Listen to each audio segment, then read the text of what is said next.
الرحمن الرحیم نحمدہ ونصلی علی رسولہ الکریم اما بعد فاعوذ باللہ من الشیطان الرجیم بسم اللہ الرحمن الرحیم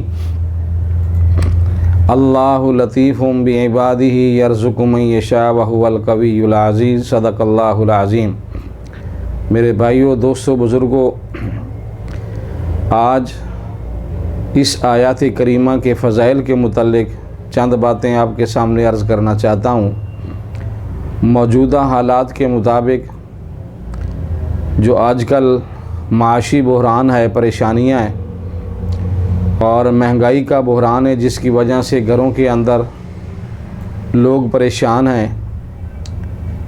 تو جو میں نے آیات کریمہ آپ کے سامنے یہ تلاوت کی ہے، بزرگان دین نے اس آیات کریمہ کے متعلق جو عمل کیا، جو ان کا معمول تھا، اس کے متعلق بیان فرمایا۔ اگر کوئی شخص اس معمول کے مطابق اس آیات کریمہ کی تلاوت کرتا ہے تو اللہ تعالیٰ اس پڑھنے والے کے رزق کے اندر غیب سے مدد فرماتا ہے اور اللہ تعالیٰ ان کے رزق میں برکتیں عطا فرماتا ہے۔ اور اس آیات کریمہ کے پڑھنے کا جو معمول تھا بزرگان دین کا، وہ میں آپ کے سامنے بیان کرتا ہوں تاکہ آپ بھی اس کو پڑھیں اور اس آیات کریمہ کے یہ فیوز و برکات ہیں اس کو حاصل کریں۔ خصوصاً وہ لوگ جن کو کاروبار نہیں ملتا، روزگار نہیں ملتا، نوکری نہیں ملتی، ملازمت نہیں ملتی، پریشان ہوتے ہیں، ان کے لیے یہ بہترین انمول تحفہ ہے کہ جو شخص اس آیات کریمہ کو فجر کی نماز کے بعد 70 مرتبہ پڑھے۔ اللہ لطیف بعبادہ یرزق من یشاء وہو القوی العزیز، اول آخر 11 مرتبہ درود پاک پڑھے، پھر اس آیات کریمہ کو 70 مرتبہ جو ہے وہ پڑھے۔ اس کے بعد پھر دیکھے کہ اس کے گھر کے اندر، اس کے رزق کے اندر، اس کے کاروبار کے اندر اللہ تعالیٰ کیسے برکتیں عطا فرماتا ہے۔ جیسے بارش رحمت والی برستی ہے، ایسے ہی جب وہ شخص اس آیات کریمہ کو معمول بنائے گا، فجر کی نماز با جماعت پڑھے مسجد میں اور اس کے بعد وہیں بیٹھ کر اس کی تلاوت کرے، 70 مرتبہ اس آیات کریمہ کو پڑھے، پھر اللہ تعالیٰ کی بارگاہ میں دعا کرے، تو وہ شخص جو انتہائی مایوس ہو چکا ہے اور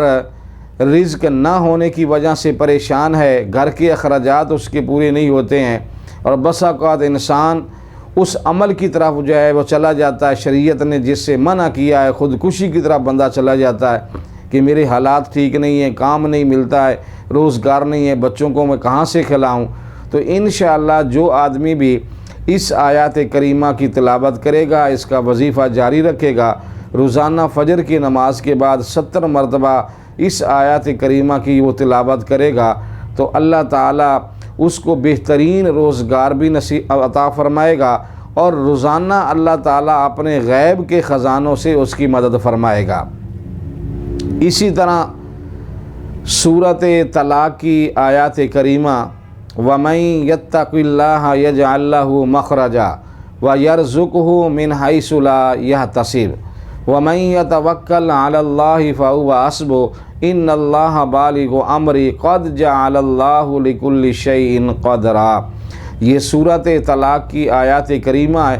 اس کے بے شمار فائدے ہیں،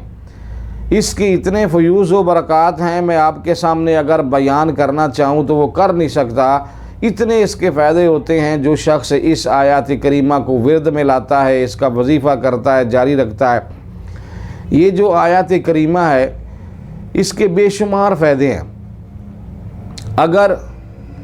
وہ بندہ رزق کی تنگی کی وجہ سے پریشان ہے، اللہ اس کو حل فرما دے گا۔ اگر وہ بندہ کسی ناجائز مقدمے کے اندر پھنسا ہوا ہے، اگر اس کو پڑھے گا اللہ اس کو نجات عطا فرمائے گا۔ جو بندے کے کام زندگی کے رکے ہوئے ہیں اور مایوس ہے کہ اب پتہ نہیں یہ کام ہوگا یا نہیں ہوگا،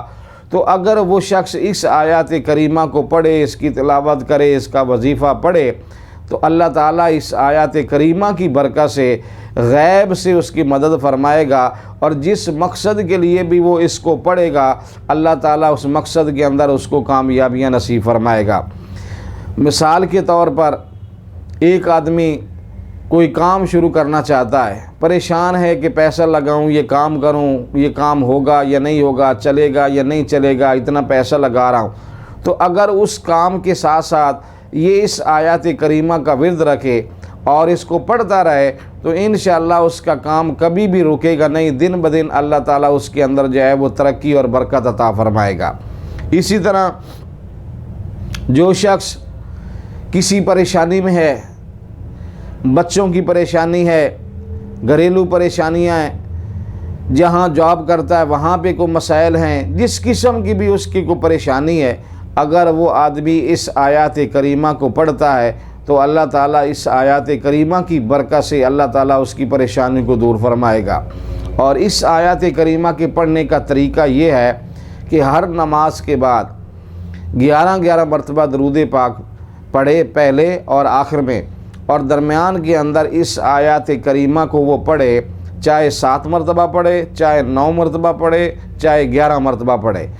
ایک عمل کے مطابق وہ ہر نماز کے بعد اس کو پڑھتا رہے، پھر دیکھے کہ اس کے جو ثمرات ہیں وہ اس کی زندگی کے اندر کیسے اس کو حاصل ہوتے ہیں، پھر دیکھے کہ اس کے جو فیوز و برکات ہیں وہ اس کو کیسے حاصل ہوتے ہیں، اور اس آیات کریمہ کی برکت سے اللہ تعالیٰ اس کے کاروبار میں کیسے برکت عطا فرماتا ہے، جہاں سے انسان کا گمان بھی نہیں ہے کہ وہاں سے مجھے اللہ تعالیٰ رزق دے گا، تو جب اس آیات کریمہ کو پڑھے گا اللہ تعالیٰ وہاں سے اس کو جو ہے نا وہ رزق عطا فرمائے گا۔